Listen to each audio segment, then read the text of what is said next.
September's fall. There's a cloud on the New York skyline.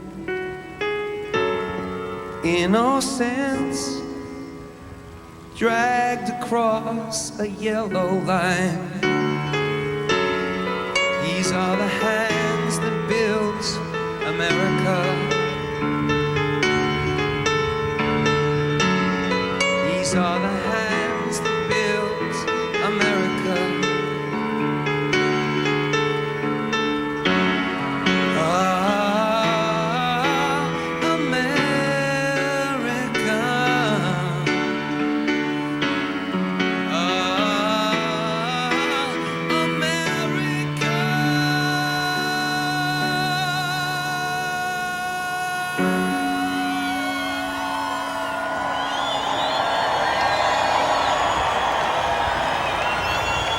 God bless you.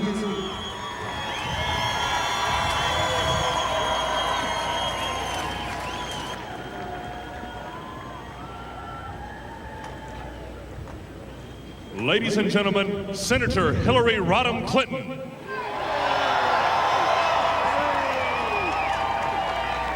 Thank you so much, and thank you for your forbearance and your extraordinary patience today as we celebrate the dedication of this extraordinary institution. Thank you.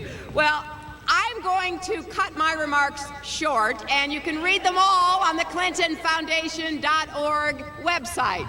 But what I want to make is just 3 points. First, I'm thrilled to have everyone here on this stage who represents the past, the present, and the future of our country. And this is a special moment where people come together and make it clear that we are unified as Americans. And I'm grateful for this moment, and I thank the former presidents and President Bush and the First Ladies for being here. Secondly, I want to thank all of you and millions more who have been so kind in supporting us during the recent weeks following Bill's surgery. I thank you for your prayers and your good wishes, and I think you can see that he's back and strong and going forward, but all of that support meant the world to Chelsea and me, and I'm grateful to you. Finally, I cannot wait for you to see this and to tour this museum. The building is like my husband. It's open, it's expansive, it's welcoming, it's filled with light. And the exhibits tell a story of someone who loves his fellow man, who cares deeply about the future of all of our children, who recognizes our common humanity. And for all those reasons and many, many more, I'm so proud to introduce the 42nd President of the United States, William Jefferson Clinton.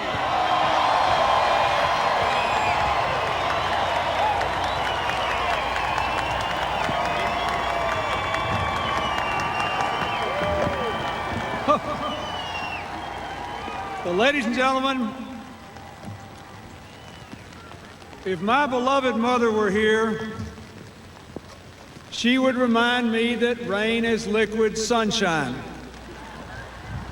and that I shouldn't complain about this because the ground probably needs it and somebody is benefiting from it.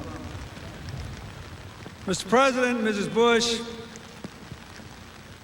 President and Mrs. Carter, President and Mrs. Bush, members of the Eisenhower, Nixon, Johnson, Kennedy, and Carter families.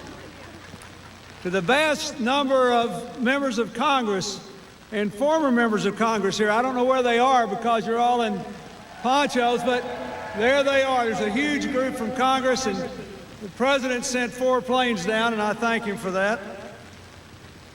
To all the guests from other countries and my fellow Americans, welcome to my rainy library dedication. Thank you, Skip Rutherford, and all those on my staff and the volunteers from Arkansas and across America who work so hard to make this event just perfect, and except for one thing, it is. I thank the previous speakers and those who have sung and entertained. Mr. President, I can't thank you enough for your generous words and for coming to the opening at all. I mean, after all, you just delayed your own library opening by 4 years. I congratulate you on your election, and I wish you Godspeed, especially in a new and more hopeful time for peace in the Middle East. I remember the first time I ever heard George W. Bush give a speech in Iowa, and I called a friend of mine and I said, "My God, that guy can beat us. He is a good politician." He has been very kind and generous to my family, and I thank him for that. Today, we're all red, white, and blue. I thank former President Bush and Mrs. Bush for coming and for their service to our nation. President Bush, I loved all that stuff you said, but I want to thank you for something seriously. In 1989, after I had been governor for a long time, you were the president who finally called us together and asked us to develop national education goals for America so that all our children could get a good education.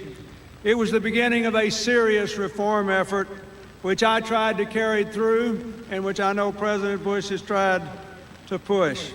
So thank you for doing that and for giving me the opportunity to work with you. There is nothing in life so pathetic as a former president. Well, he turned out to be wrong because of his own service, and President Carter has proved that nothing could be further from the truth. He just told you we met 30 years ago when he was trying to help me. He didn't tell you that less than a year later and less than a mile from here, Jimmy Carter asked Hillary and me to join in his campaign for the presidency. We did, and as you can see from this day, it was the beginning of quite a ride. I recently spoke with President Ford, who at 91 is unable to come, and with his extraordinary wife, Betty, but they still are strong. Yesterday, I received a wonderful letter from Nancy Reagan, who remains in our thoughts and prayers. I thank the Fords and Nancy and the late President Reagan for their service to our country. I want to thank all the vast numbers of Congress and former members who are here who served with me. I couldn't have done most of the good things we did without them, and they're not responsible for any of the mistakes I made. I can't see through all the umbrellas and all the ponchos, or whatever you call those plastic things that make you all look so beautiful. But I'm pretty sure Senator Kerry's out there, and if he is, I want to thank him, and I'm glad he's back on the job. I want to thank the people of my beloved home state for your support, for your love, your friendship, the trust, the sacrifices you so willingly made when we worked together here and when you carried me to the White House. I thank the friends of a lifetime who also made indispensable contributions. I've said a lot of times I may be the only guy that ever got elected president because of his personal friends. I thank my pastor, Rex Horn, and all the other ministers here who have taught me, prayed with me, and counseled me over the years. I thank God for my family and Hillary's family. A lot of them are here today, and I thank you for making this whole long trip. Like I said, I do wish my mother were here. She would have enjoyed seeing all of you, even in the rain. And I promise you, you would have enjoyed seeing her. Most of all, I want to thank Hillary and Chelsea. Now, Hillary's a senator, and she has all the power in our family. But she's proving what I always said. She has the best combination of mind and heart, conviction and compassion I've ever encountered. Though I must say Chelsea has given her mother a good run.